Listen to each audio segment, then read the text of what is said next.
Hi, welcome to Write More Light. My name is Sarah. I'm with the Midwest Writing Center, and this is a educational and informational web series about mostly the writing world, generally art. In case you are not used to, haven't watched much of the show, here's how it tends to go.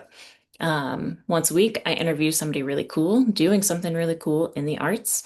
Um, and once a week, I give some kind of short lesson pertaining to writing or art at large. Today is lesson day. Following my little talk on that, I'll give you updates on the Midwest Writing Center and leave you with a free write. So today we're talking about cross training and skill scaffolding. And I've been wanting to do a cross training video for a very, very long time and haven't felt equipped to do it. Um, and today's the day. I also struggled to put notes together for it, so we're going to be a little more casual than maybe I would prefer. So when I talk about cross training, what I mean is things that we do outside of our comfort area or expertise or specialty that will then benefit our chosen craft. I actually I'm going to just cover my bases here and make sure that that's the term cross training comes from sports. Um, I'm just going to go ahead and make sure that that is the same thing. Yeah, athletic training and sports other than the athlete's usual sport. Real, real casual video today.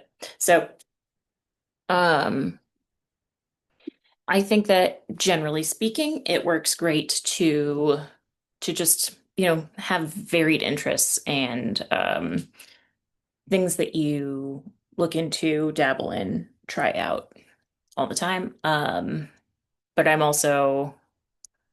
I have been referred to as, a jack of all trades, master of none.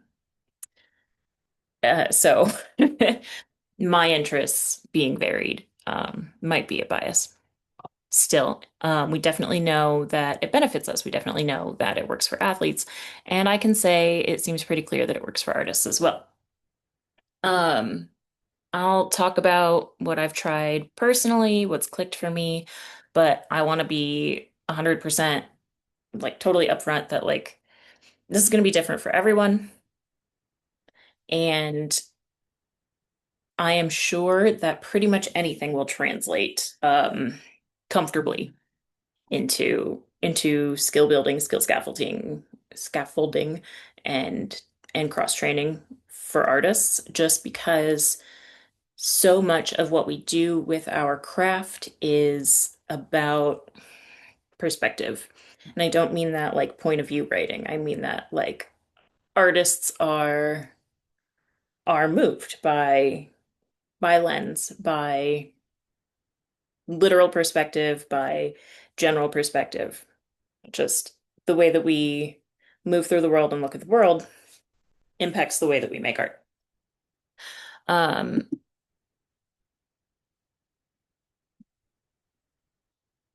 the things that I would say, I mean, look, you can do it with the express intention of becoming a better writer by doing X activity. Um, but probably what it is you're interested in something and you do it, and it will help develop our craft, develop us as artists, people, teammates, whatever it is. Um, I'll say right off the bat, um, anytime I read like a craft essay, for writers, it always talks about like there's always some metaphor in there by the writer on something else they were doing when they realized, oh, hey, that'll work in my writing.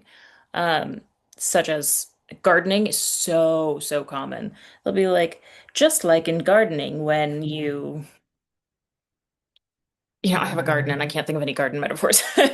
Just like in gardening, when you have to prune the small branches so that the energy of the plant goes into the fruit. Look at that. I did it.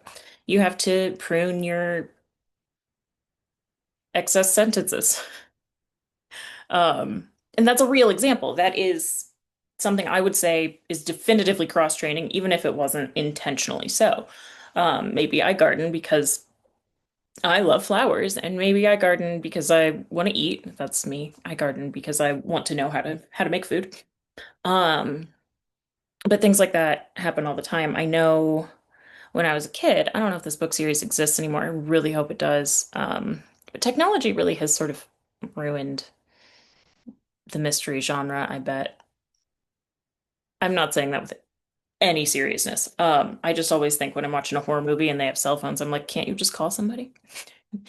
Anyway, the Sammy Keys books. It's a middle grade mystery series, and the narrator, Sammy, learns how to knit from her grandma. She lives with her grandma, and she always like figures things out while knitting. And I think the idea there is that it kind of lets her brain relax. She's doing a physical activity. Um, but I know so many writers who are fiber artists that I have to assume that it's useful. Um, Something that I really, really appreciate too is while writing is a physical act, you're not writing without your body, like you just can't. I know there are people in the world who dictate, and there are people in the world who do storytelling, which is not written, right? Um, but I still think your body's involved there. Um, and I also, I know there's a whole world of embodied arts, um, and disability poetics that are going to argue for the physical act of writing, whatever that means. Like if you're a typer, um, you're still doing that. If you're dictating, you're still doing that. Anyway, there's something about doing a physical task that does not necessarily involve all of the connections being made that your brain is going to do when you're writing, right? Something that is purely physical and not partially physical. Um, I know, God, so many writers include walking as part of their writing process. So that I don't think is properly cross-training, but like it's hard to say it's not because it's something that is not writing that you do that benefits your writing. Um, Really though, when I think about it, I think in really two ways. Things that are other art forms, which more directly have skill scaffolding, and then totally not art things. Um, Now that's hard for me to say because I can't really look at much and not say that's art, right? Like I just if I look at something long enough, I'm gonna believe it's art.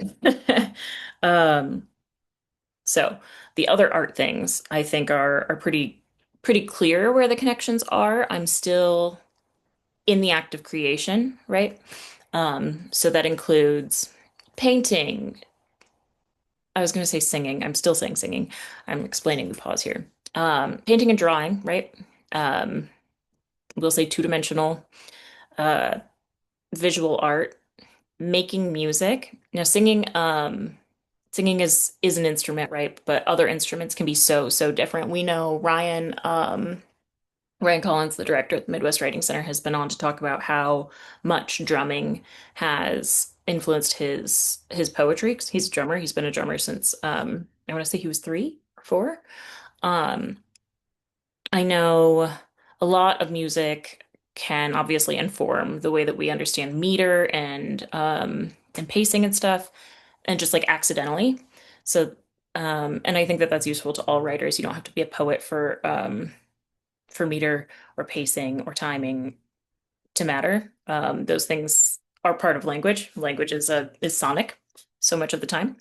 Um, Sculpting, I had a potter on once to talk about the story within clay work, but also like that's very physical and still the act of creation.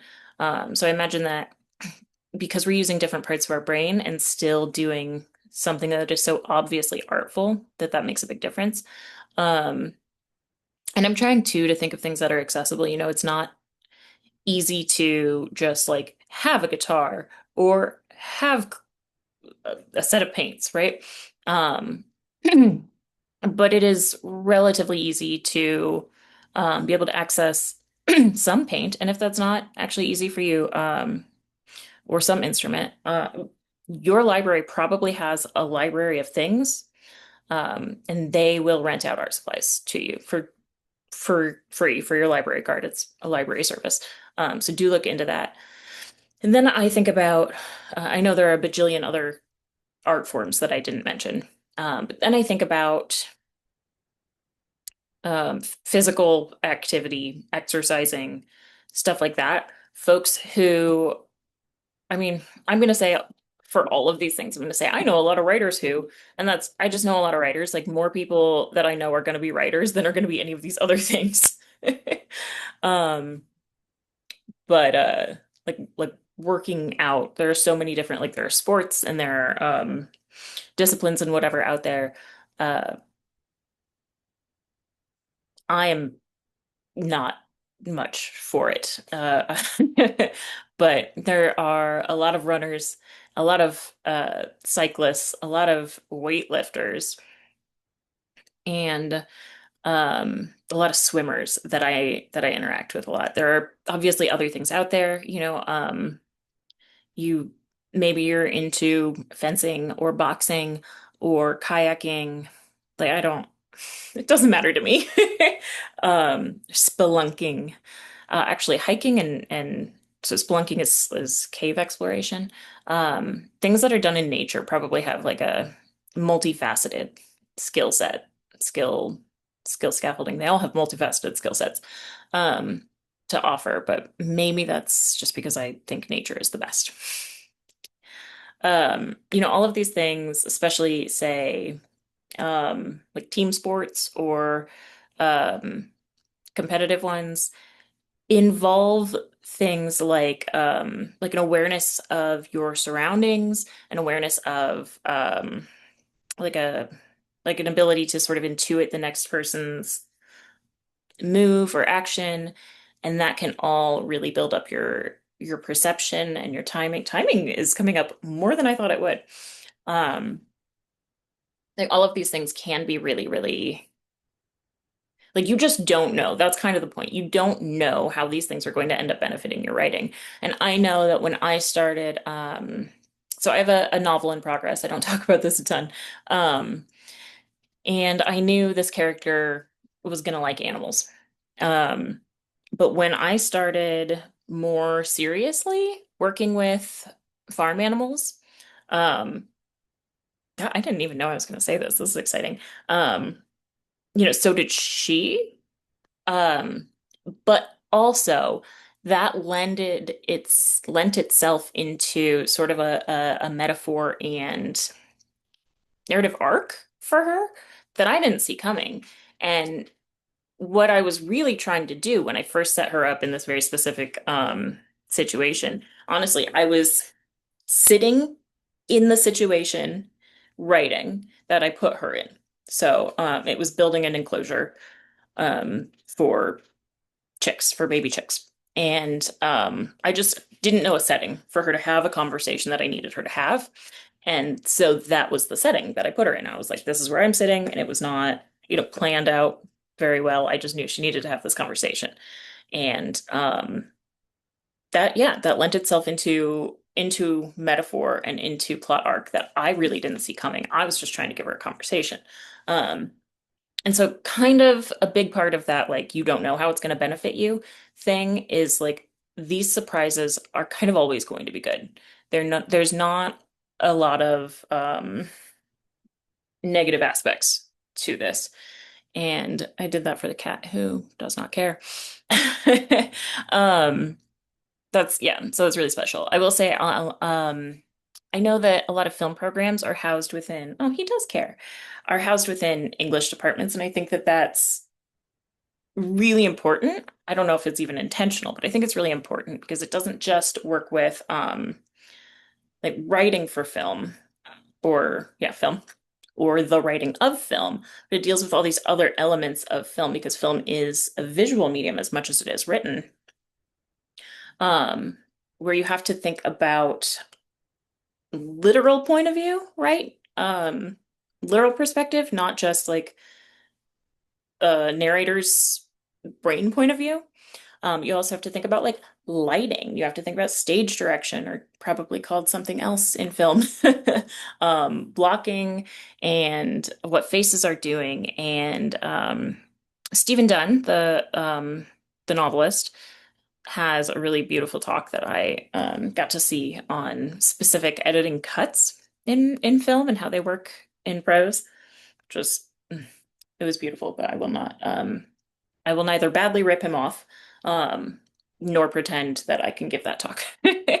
Um, anyway, so I think that that's really useful when when you just like try to use a visual view. Um, that can be really, really cool. So that's me kind of endorsing photography, which again, not the most accessible art form, although I guess we all have cameras on our phones anymore. Um, but having having that forced new perspective is also just going to be awesome. Um, then yeah, I was talking about working out. I got to film. Um,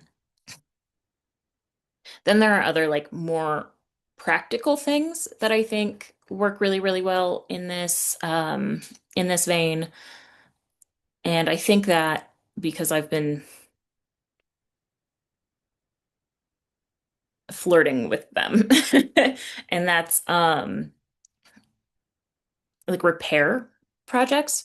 Um, part of that, for me personally is like it's something I don't know anything about. It's something I'm bad at, and it's something that's just really practical. So I think it'll be useful. And I don't, audio and video are not my like primary mediums, media. Anytime I watch like a how-to video on YouTube, I have to watch it probably 6 times and then watch it over and over again while I'm doing the thing. So I have a lot of books if I want to learn about something, even something practical and hands-on like that. I have a lot of books on like home repair or the like. Um, and in this process, and I think that the it's just going to talk about myself a lot today. I think that part of that process is that's important for me for my process is being bad at something. And then also there's like a logical um, progression of steps. Like you have to do things in a certain order, which is not innate to me at all.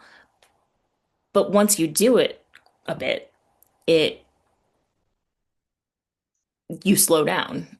You start to think about the order of things like without meaning to, and that's not me because I'm special. Probably it would happen a lot faster with other people. um, Yeah. I probably should have in the beginning talked about what skill scaffolding is. It's a term that I personally use a lot. I learned it from a book about video games. Um, that book, I'm not coming up with the author off the top of my head. That book was called The Toxic Meritocracy of Video Games. Um, just going to tell you the author. His last name is Paul.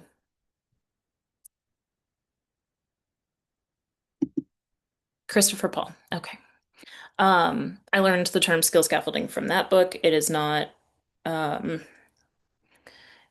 it's not a term exclusive to video games at all. But the idea is really beautifully illustrated by video games.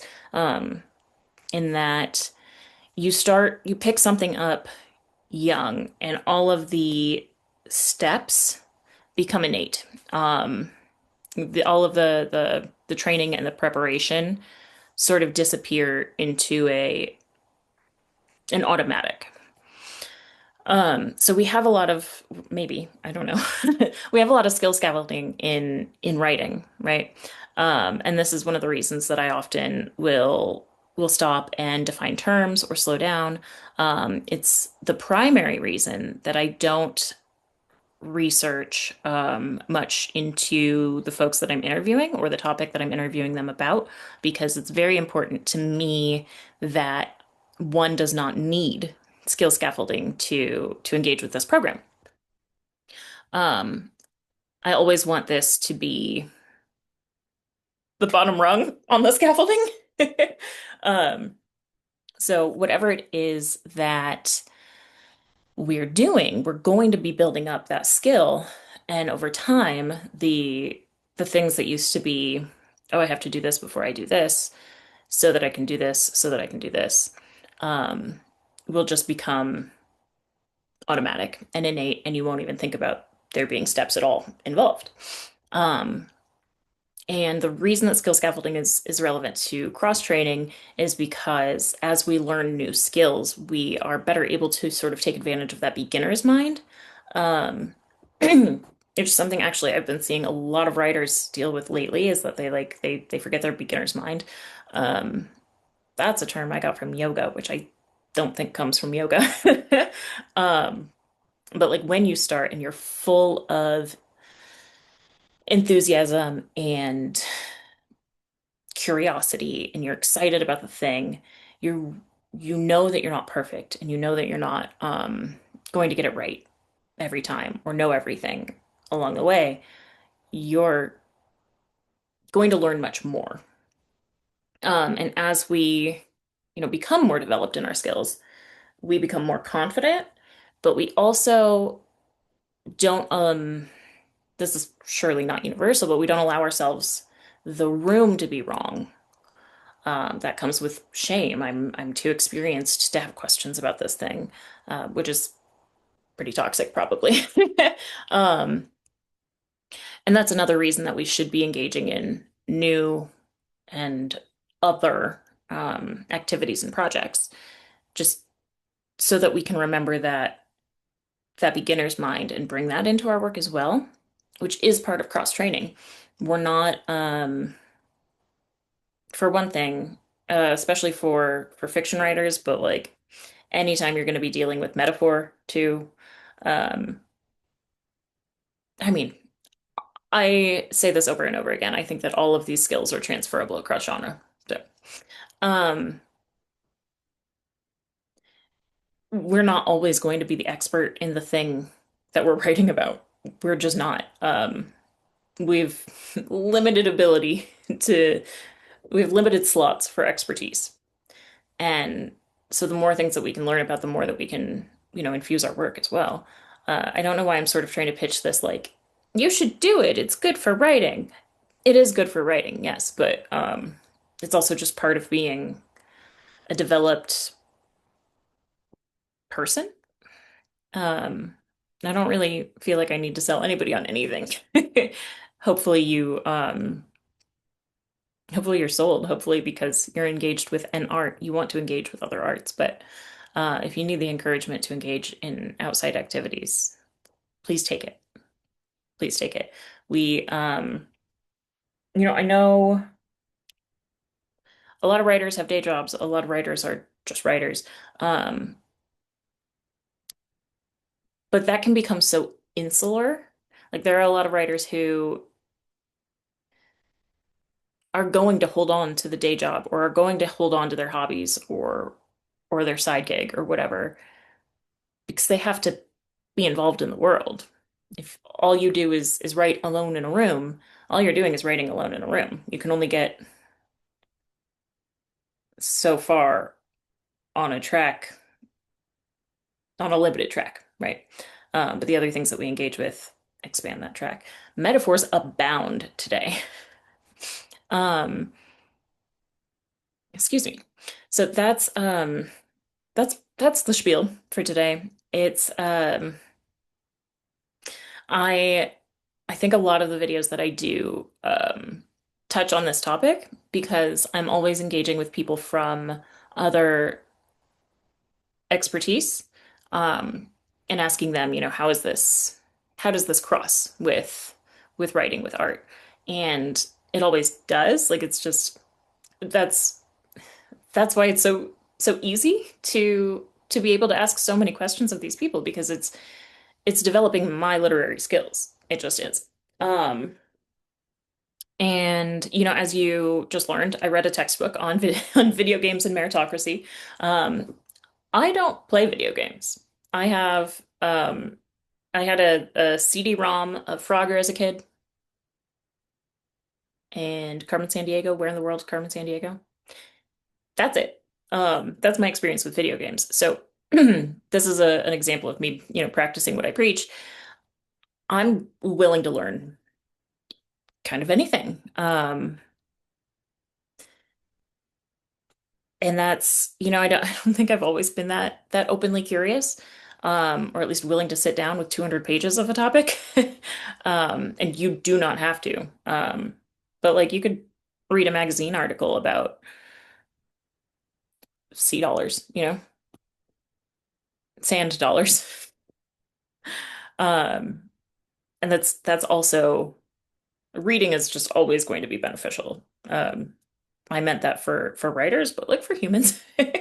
Um, and it's always going to be, part of cross training, but it's just directly training. I'm just saying that if you read on a topic outside of your comfort topics, that is definitely going to count as cross training. Um, yeah, so I would love a couple of things from you, my dear sweet audience members. I would love to hear what kind of cross training you do, especially if you didn't realize you were doing it. What kind of outside disciplines you'd like to hear from on this show. Um, yeah, because I think it's important and I want to learn more and I want to please my audience. Um, yeah, that's it for the cross training and skill scaffolding. I'll tell you what's coming up at the Midwest Writing Center, but we are in our end of summer slowdown. So it's mostly regular programming, which is great. Um, for me, for us, because we're going to get busy once we hit fall again. Um, as always, the first and third Saturday of the month from 11 a.m. to 1 p.m. Central, we have Writer Studio, which is a critique group, a workshop group um, for anyone. It's free. We've got one group that's in person, one group that's online. The in-person group meets at the Midwest Writing Center, which is the ground floor of the Rock Island Public Library, 401 19th Street in Rock Island. And they're run differently. They're run by different people because they happen simultaneously. But the idea is, you come willing to give in in the spirit of helpfulness and willing to receive in the spirit of helpfulness. Um, we have next week, the end of this week, starts the Great River Writers Retreat. Stella Joyce Crawl is this year's retreat winner. She's going to be working on her novel in progress. And then on Saturday, August 30th, she will do a headline reading at the Atlas Collective. That's on 18th. How do I math? Um, 18th Street in Moline and 5th Avenue. Um, at 4 p.m. August 30th. Again, totally free. She'll read a bit from her work in progress. She'll talk about her residency, her work in progress. We'll be able to ask her questions and get to know her a bit, which is going to be great, actually. She's a really cool artist. She's got a lot of really cool experience, multidisciplinary experience. And of course, Write More Light is going to be ongoing. We're going to be kicking off a writer regroup, our twice monthly in-person writing group where we write. um, MWC will be at the Printers Row Festival in Chicago on September 6th and 7th. Our friends at Labor Space, Ross Talks, Rugged Records, will be hosting their annual block party Labor Day weekend. So we should go and support that. Hope to see you there. Um, We've got a couple of to do other things. um, Other readings coming up. I know our friend, oh, I don't know how to say his last name, Jason Lajoie will be doing a reading at the Atlas Collective soon. Um, there'll be a reading at the Atlas Collective on September 20th with, oh no, I can never remember this gentleman's name. Um, he's a fiction writer. His debut novel is coming out this week from Whiskey Tit, and we're going to have a couple of readers join him from the Midwest Writing Center. So we'll be there. You should come. QCAD is having their 35th anniversary party on September 27th at the Botanical Center. We will be there as well, as members of their Safe Connect community, and we'll also have some readers. And then I'll do one last reading announcement, and then I'm gonna let you go with your prompt. So Um, we are co-hosting the release party for Tatiana Schlody-Bonet's The Mean Ones at the Atlas Collective. Not at the Atlas Collective. We're gonna have to hit up our friends at at some other venues here soon. That one is October 3rd at 6 p.m.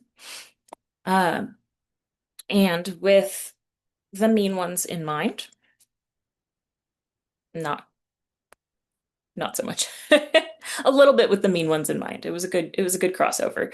Um, I'll give you two options. If you already have experience with one of these things, choose something else. Um, but I'll explain the crossover in a minute. Give yourself 5, 10 minutes on a timer, whatever you have to spare. Write whatever comes. It doesn't matter what it is, journal, poetry, prose, fiction, nonfiction, dream sequence, song, whatever comes is perfect. And write into the subject of either camping or boxing. The reason that is a Mean Ones connection is because I know camping um, is thematic in that book, and also Tatiana Schlody-Bonet is not a boxer, but works in a gym. So it was a convenient connection.